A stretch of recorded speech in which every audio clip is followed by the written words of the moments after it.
یہ بنیاد ہے پاکستان کے آئین کی، اور آج مجھے بڑی خوشی ہے سپریم کورٹ آف پاکستان نے جہاں چیف جسٹس صاحب نے اس کا سو موٹو نوٹس دیا، اس کے بعد جو دونوں سپیکرز ہیں پروونشل اسمبلیز کے، ان کی بھی پٹیشن جو ہیں وہ آج یہاں پہ آئی ہیں، اور مدعا صرف ایک ہے، وہ یہ ہے کہ دیکھیے 12 جنوری کو پنجاب کی اسمبلی تحلیل ہوئی، 12 جنوری کو اسمبلی کی جو تحلیل کی ایڈوائس ہے وہ گئی، اور 14 تاریخ کو یہ اسمبلی جو ہے وہ ڈیزالو ہوئی۔ اسی طرح سے 17 تاریخ کو خیبر پختونخوا کی اسمبلی کی ڈیزولوشن کی ایڈوائس گئی، اور 18 تاریخ کو وہ ڈیزالو ہوئی، اور اس کے بعد ابھی تک انتخابات کی ڈیٹ اناؤنس نہیں کی گئی۔ ایک یوں لگ رہا ہے کہ ٹیبل ٹینس کا میچ چل رہا ہے الیکشن کمیشن اور گورنرز کے درمیان۔ وہ کہہ رہے ہیں کہ جی یہ الیکشن کمیشن کی باری ہے، وہ کہہ رہے ہیں یہ گورنر کی باری ہے، اور ان تمام معاملات میں جو عوام ہیں وہ کہیں پیچھے ہی رہ گئے ہیں۔ پاکستان کی جو فیڈریشن ہے، پاکستان کی جو ریاست ہے، وہ الیکشن کی بنیاد کے اوپر پارلیمنٹری فارم آف گورنمنٹ کے اوپر کھڑی ہے۔ اس بات کے اوپر ایک کنسنسس ہے اس وقت سپریم کورٹ کے سامنے کہ تمام جو فریقین ہیں وہ سمجھتے ہیں کہ انتخابات 90 دن کے اندر ہونے ہیں۔ گورنر صاحبان نے بھی اپنے جو رپلائی ہے، الیکشن کمیشن کا اپنا رپلائی، اس میں کوئی یہ نہیں کسی نے کہا کہ الیکشن 90 دنوں کے اندر نہیں ہونے۔ یہ ایک متفقہ اس وقت پوزیشن ہے کہ الیکشن 90 دنوں کے اندر ہونے ہیں۔ لہذا سپریم کورٹ نے ایک بڑا مختصر سوال فریم کیا ہے، اور وہ سوال یہ ہے کہ انتخابات کی تاریخ کون دے گا؟ کیا انتخابات کی تاریخ گورنر دیں گے یا انتخابات کی تاریخ الیکشن کمیشن آف پاکستان نے دینی ہے؟ اس کے اوپر اب سے کچھ دیر پہلے علی ظفر صاحب نے اپنے جو آرگومنٹس ہیں، اپنے دلائل مکمل کر لیے ہیں، اور اب 4 بجے دوبارہ سپریم کورٹ کا یہ بینچ بیٹھے گا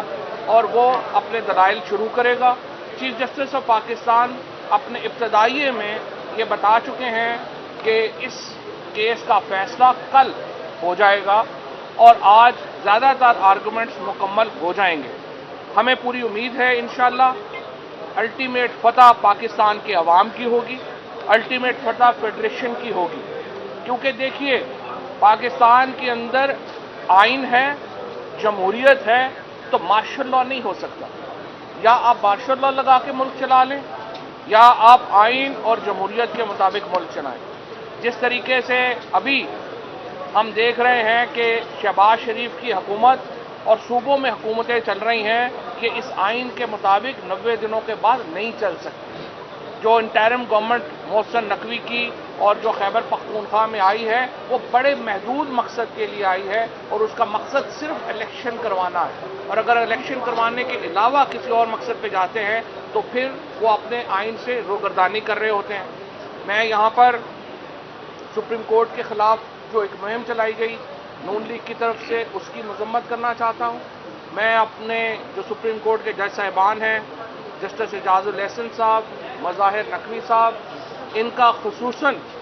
تہہ دل سے شکریہ ادا کرنا چاہتا ہوں کہ جنہوں نے میگنینمٹی دکھائی اور انہوں نے بینچ سے از خود علیحدہ ہونے کا فیصلہ کیا۔ اسی طرح سے جسٹس اطہر منہلا صاحب نے جو ہے یہ فیصلہ کیا، اور جسٹس آفریدی صاحب نے یہ فیصلہ کیا، اور اس کے بعد 9 میں سے جو 5 ججز رہ گئے جن کے اوپر اب سب کا اتفاق ہے، وہ یہ کیس سن رہے ہیں، اور مجھے پوری امید ہے کہ انشاءاللہ سپریم کورٹ عوام کے حق کے انتخاب کا تحفظ کرے گی، اور انشاءاللہ پاکستان میں جو دونوں صوبے ہیں وہ انتخاب کی طرف بڑھے۔ چوہدری صاحب، آپ کے وکیل نے یہ کہا کہ بے شک مخالف فریق ڈیٹ دے دے کہ 90 روز میں کس نے الیکشن کرانی ہے، کوئی دے دے، کیا مریم نواز اور نواز شریف دے دے تب بھی قبول ہے؟ جو آئین کے تحت دینا ہے انہوں نے دینا ہے۔ مریم نواز اور نواز کو الیکشن کی ڈیٹ دینے کے لیے تو مجھے لگتا ہے کہ زبردستی کیمروں کے سامنے 5-7 بندے کھڑے کر کے کریں گے، وہ بھی نہیں کریں گے۔ کل جو جامپور میں الیکشن ہو گئے ہیں، اس کے بعد انہوں نے الیکشن کی ڈیٹ کوئی نہیں دینی، یہ تو سپریم کورٹ نے ہی کرنا ہے اور پاکستان کی فیڈریشن نہیں کرنا ہے جو کرنا ہے۔